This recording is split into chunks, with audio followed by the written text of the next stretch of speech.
Bharatiya Janata party के राष्ट्रीय अध्यक्ष जी, मंच पर विराजमान पार्टी के सभी वरिष्ठ नेतागण और मीडिया के सब साथियों, सबसे पहले तो हमारे पूर्व के वक्ताओं ने जो बातें रखी है उस सब के नीचे मैं अपना सिग्नेचर कर देता हूं।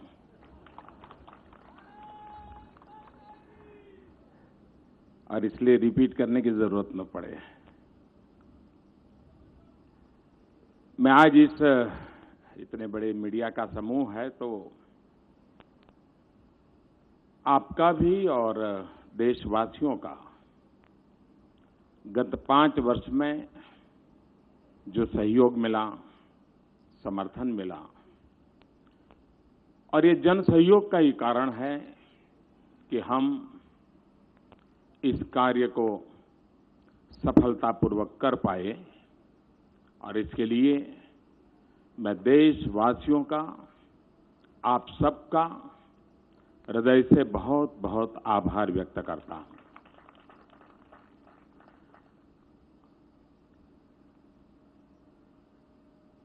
सामान्य रीते ये स्वाभाविक है कि चुनाव के पहले हर राजनीतिक दल अपनी बात लेकर के आती है, लेकिन राजनाथ जी के नेतृत्व में हमारे अध्यक्ष जी ने जो कमेटी बनाई थी उसने पिछले 2-3 महीने लगातार मेहनत की और एक प्रकार से जन के मन की बात,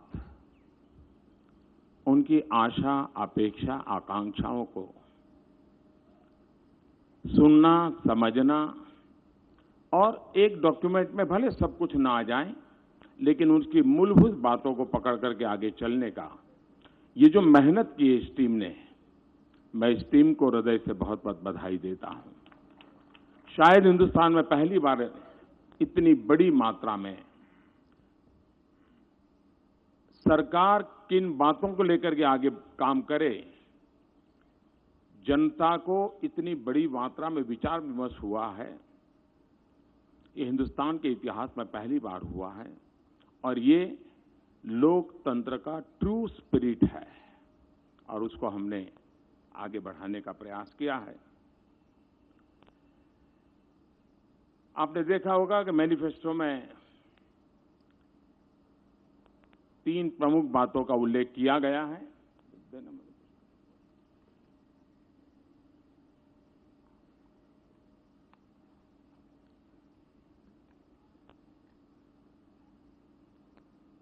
और उसी के आसपास हमारा पूरा ये डॉक्यूमेंट तैयार हुआ है।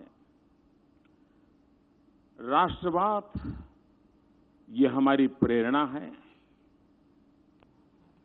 अंत्योदय ये हमारा दर्शन है और सुशासन ये हमारा मंत्र है।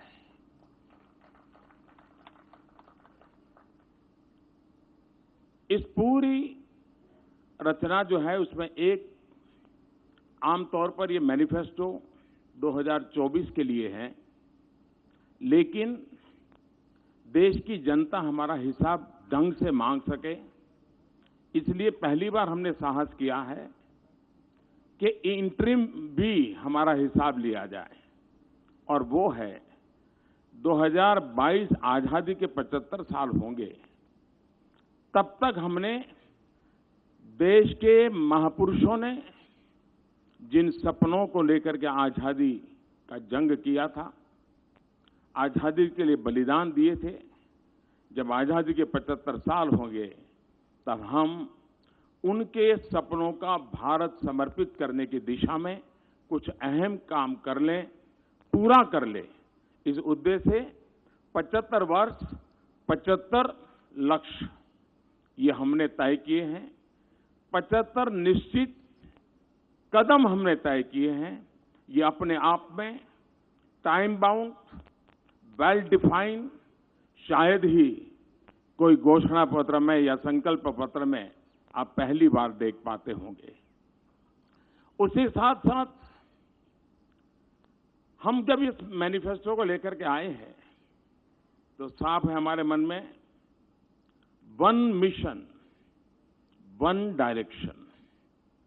हम देश को समृद्ध बनाने के लिए, सामान्य मानवीय के सशक्तिकरण को लेकर के, जन भागीदारी को बढ़ाते हुए, लोकतांत्रिक मूल्यों को महात्म्य देते हुए, और सरकार की सबसे बड़ी कसौटी ये नहीं होती है कि आपने क्या किया, सरकार की सबसे बड़ी कसौटी है लास्ट माइल डिलीवरी की।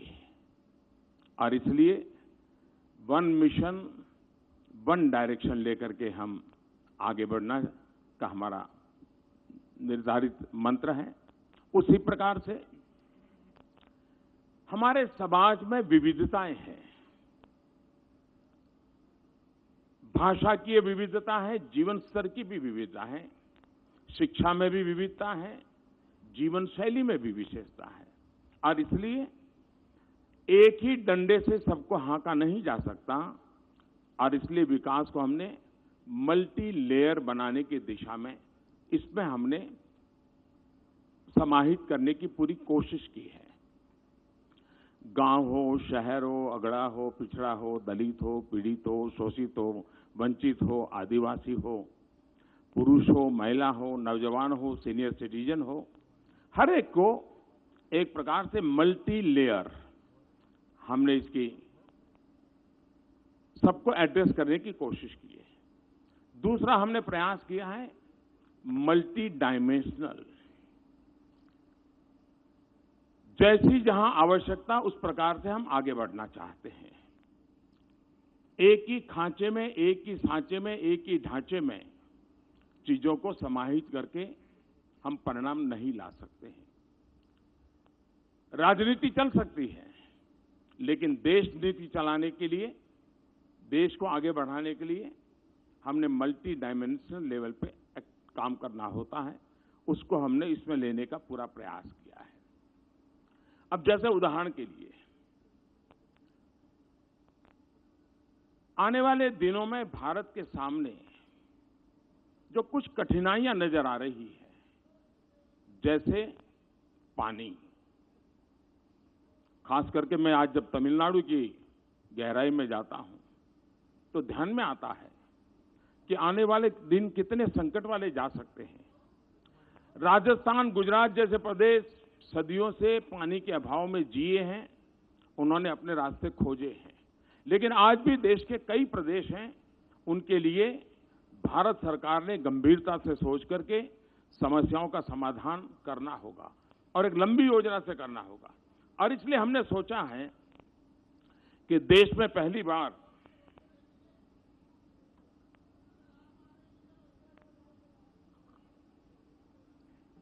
जल की बात करता हूं तो जल भी पी लेता हूं। हम एक अलग जल शक्ति मंत्रालय बनाएंगे।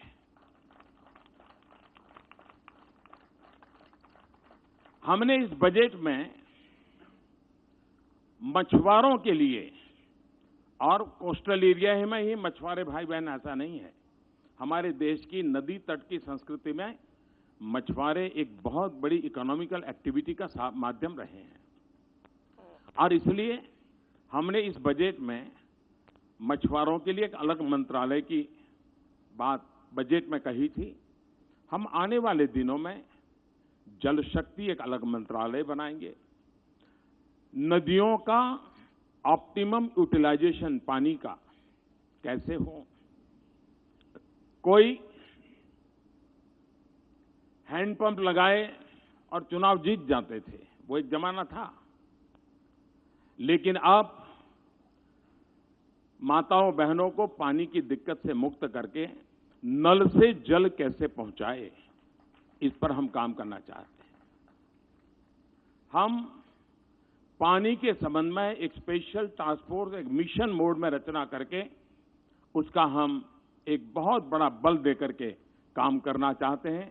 और खास करके मैं तो तमिलनाडु के लोगों से मिला था, ये विचार हमारे मन में कई छोटे छोटे इलाकों से दूर सुदूर लोगों ने हमें जो मन की बात भेजी इसमें आया है, और उसको लेकर के हमने इसका महात्म्य समझा है और उसको हम आगे ले जाना चाहते हैं।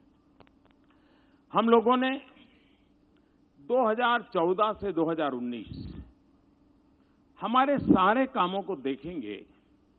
ये बात सही है कि कोई भी सरकार होती है, बहुत लोगों को बुरा लगता है क्योंकि उससे कुछ लोगों के जो मूल एजेंडा है उसको तकलीफ होती है, लेकिन ये सही है कि गई बती हुई सरकार और हमारी सरकार का मूल्यांकन तथ्यों के आधार पर होना चाहिए। और 2014 से 19 अगर एक शब्द में कहना है तो हमारे सभी कार्यों की रचना के मूल में सामान्य मानवीय की जो आवश्यकता है उसको एड्रेस करें। हमारे सारे कामों को उसको हमने बल दिया, लेकिन देश जिस उमंग और उत्साह के साथ, सपनों के साथ चल पड़ा है, जो काम 50, 55, 60 के कालखंड में होना चाहिए था, वो मुझे 2014 से 19 के बीच में करना पड़ा है।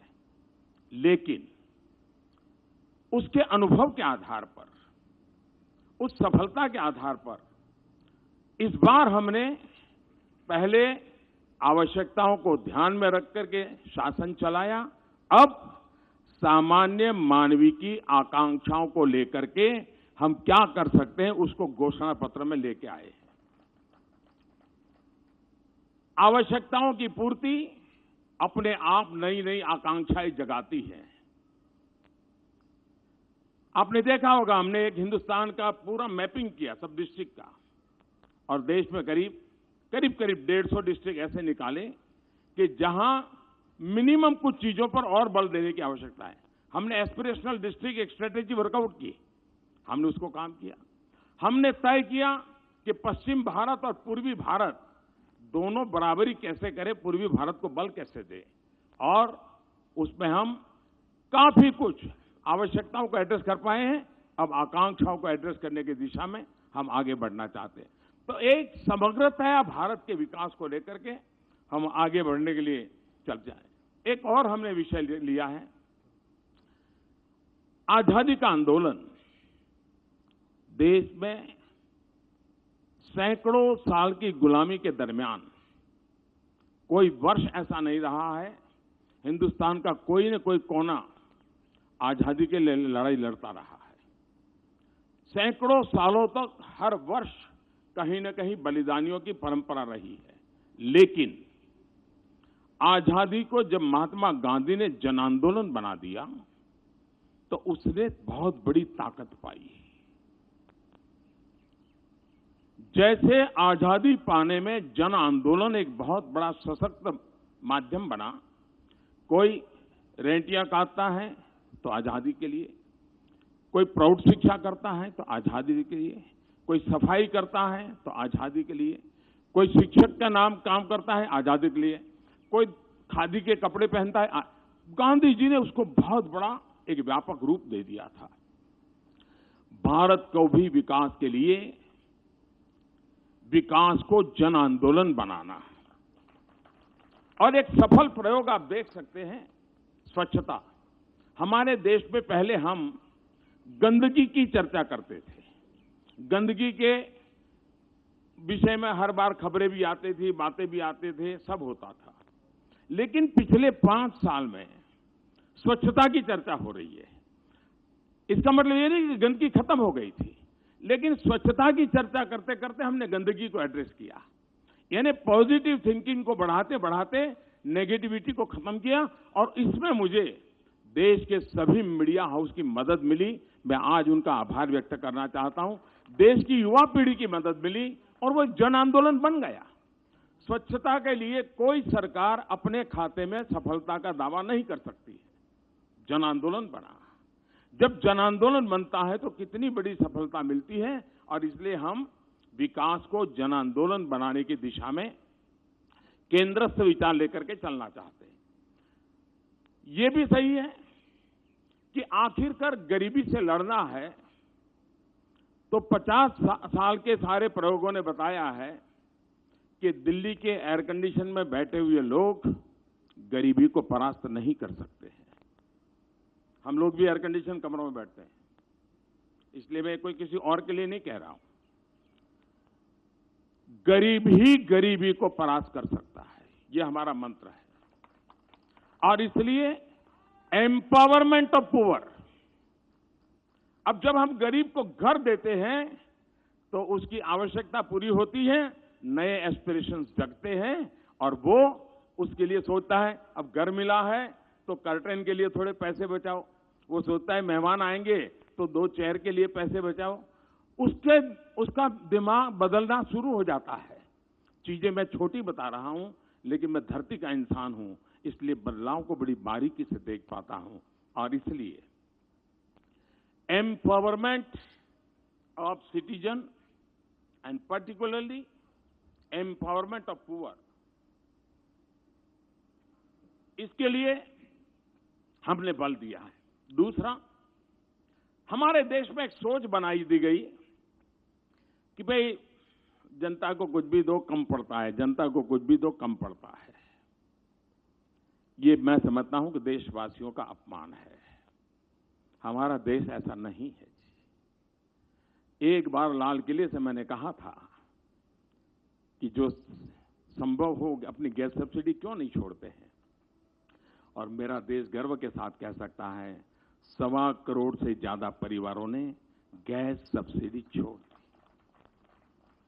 हमने रेलवे के रिजर्वेशन के फॉर्म में लिखा था कि आप सीनियर सिटीजन हैं, आप रेलवे यात्रा में कुछ भी पाने के हकदार हैं, सब्सिडी पाने के हकदार हैं, लेकिन अगर आपकी आर्थिक स्थिति ऐसी है कि जरूरत नहीं है तो आप इसको छोड़ सके तो अच्छा होगा। छोटा सा वाक्य उस रिजर्वेशन फॉर्म में लिखा है। आप हैरान हो जाएंगे, मेरे देश के 50 लाख से ज्यादा सीनियर सिटीजन ने सब्सिडी लेने से मना कर दिया और पूरी टिकट से ट्रैवलिंग किया। देश के अंदर ये जो ताकत है, हम उसको एड्रेस करना चाहते हैं, हम इसको बल देना चाहते हैं, हम नागरिक पे भरोसा करना चाहते हैं। हम नागरिक के ये जो, क्योंकि हम ही देश बड़ा बनाना चाहते नहीं है, हिंदुस्तान के 130 करोड़ लोग भी देश को बड़ा बनाना चाहते हैं। और इसलिए हमने हमारी सारी योजनाओं में नागरिकों की शक्ति है, उस शक्ति को हमारे विकास का आधार मानने का ये इस पत्र में हमारे कार्यक्रमों की रचना के केंद्र बिंदु में दिखेगा। हमारे देश में भ्रष्टाचार की चर्चा बहुत हुई है।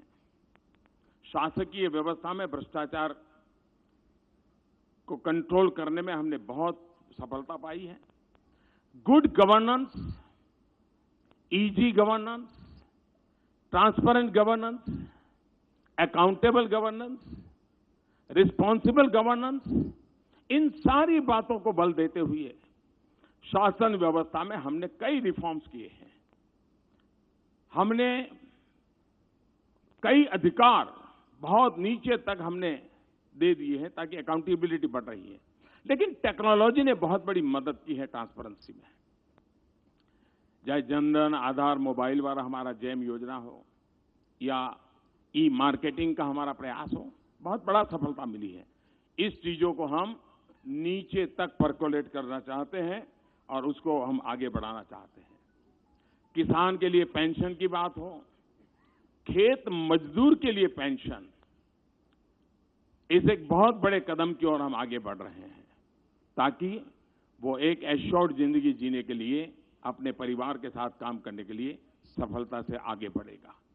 ऐसे अनेक विषयों की चर्चा आज यहां पर हमारे साथियों ने की है, लेकिन मैंने पहले ही कहा, सभी क्षेत्रों में जब हम बात कर रहे हैं तब ये हमारा संकल्प पत्र, ये सुशासन पत्र भी है, ये हमारा संकल्प पत्र राष्ट्र की सुरक्षा का पत्र भी है, ये हमारा संकल्प पत्र राष्ट्र की समृद्धि का भी पत्र है।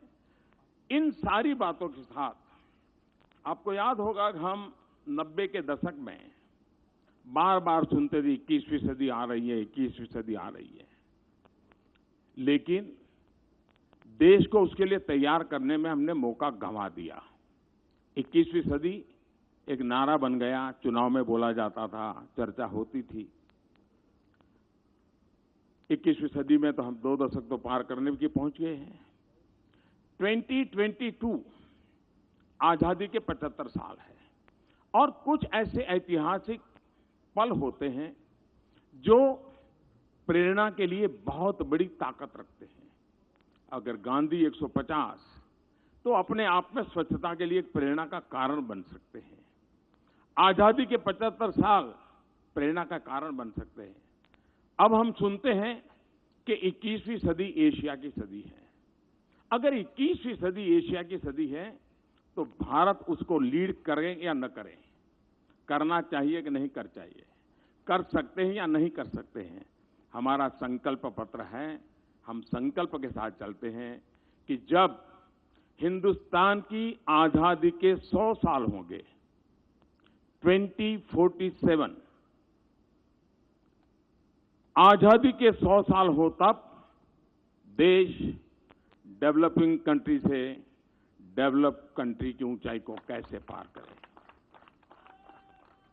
और ऐसी बहुत सी बातें हैं, बहुत सी बातें कह सकते हैं हम, लेकिन मैं 2047 की ओर नहीं ले जा रहा हूं आपको, लेकिन 2047 का जो मजबूत फाउंडेशन है 2019 से 24 में रखना होगा। 2019 के 24 के मजबूत फाउंडेशन के आधार पर ही 2047 आजादी के 100 साल देश और वो हिंदुस्तान के हर नागरिक का सपना बने, एक मास मूवमेंट बने। हमें देश को वहां ले जाना है और एक बार ये हम मिजाज पैदा कर देते हैं। हमने घोषणा पत्र में, संकल्प पत्र में इस बात का इशारा किया है, विस्तार नहीं किया है, लेकिन हमने जो विस्तार किया है वो इन 5 सालों के लिए किया है। और उसमें हमने 2022 आजादी के 75 साल को देश के सामने हमने अपने आप को कटघरे में खड़े कर करके अकाउंटेबिलिटी के लिए प्रस्तुत किया है। ये अपने आप में एक बहुत बड़ा हमारा निर्णय है और हमने किया है। देश भ्रष्टाचार को सहने को तैयार नहीं है। कानून नियमों की व्यवस्थाएं हो, हमारा अप्रोच हो और हम ईमानदारी को बल देते हुए, ईमानदारी की प्रतिष्ठा को बढ़ाते हुए भ्रष्टाचार से मुक्ति की दिशा में जाना चाहते हैं।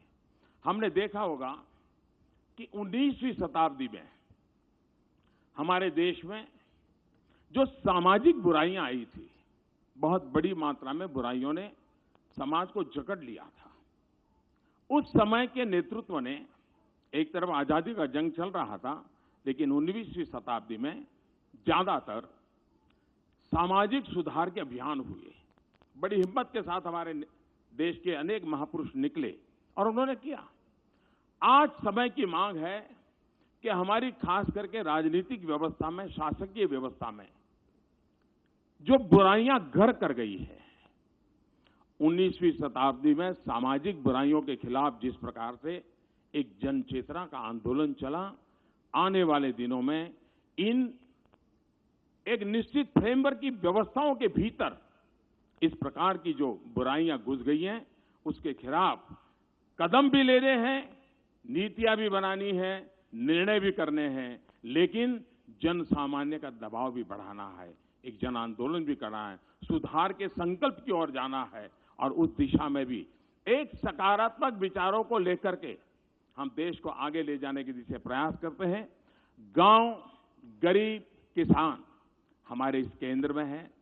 देश के नौजवान वो आने वाले 5 साल में 2047 का भविष्य तय करने वाले हैं और इसलिए देश के नौजवानों को उस प्रकार से परवरिश हो, देश के नौजवानों के लिए उस प्रकार के अवसर, जिसमें हम कहें 100 लाख करोड़ रुपए का इन्वेस्टमेंट, एग्रीकल्चर में 25 लाख करोड़ का इन्वेस्टमेंट, ये अपने आप में बहुत ऊंचे लक्ष्य लेकर के हम चल रहे हैं, जो पूरी व्यवस्था को, आर्थिक आधार को एक नई ताकत देंगे और एक ऐसा परिवेश जो हिंदुस्तान इस 5 साल में ऐसी स्थिति में ला देना है ताकि वो 2047 की आकांक्षाओं को अपना सपना बना ले और सपना बना करके हम उस दिशा में सरकारें आगे बढ़े, उस बात को लेकर के एक फाउंडेशन का काम भी हम इसके साथ साथ करेंगे। आकांक्षाओं को पूर्ण करने का सपना लेकर के हम आगे बढ़ रहे हैं। मैं फिर एक बार इस संकल्प पत्र की रचना में जिस टीम ने काम किया है उनका अभिनंदन करता हूं। मैं बारीकी में छोटे छोटे प्रोग्राम की रचना में नहीं गया हूं। एक मूलतः राष्ट्र को आगे 5 साल में किस दिशा में जाना चाहिए, बैक ऑफ द माइंड मेरे मन में क्या विचार रहते हैं, उसको मैंने अभिव्यक्त करने का प्रयास किया है। मैं फिर एक बार आप सबने जो कुछ भी सहयोग दिया है उसके लिए आपका धन्यवाद करते हुए मेरी वाणी को विराम देता हूं। धन्यवाद।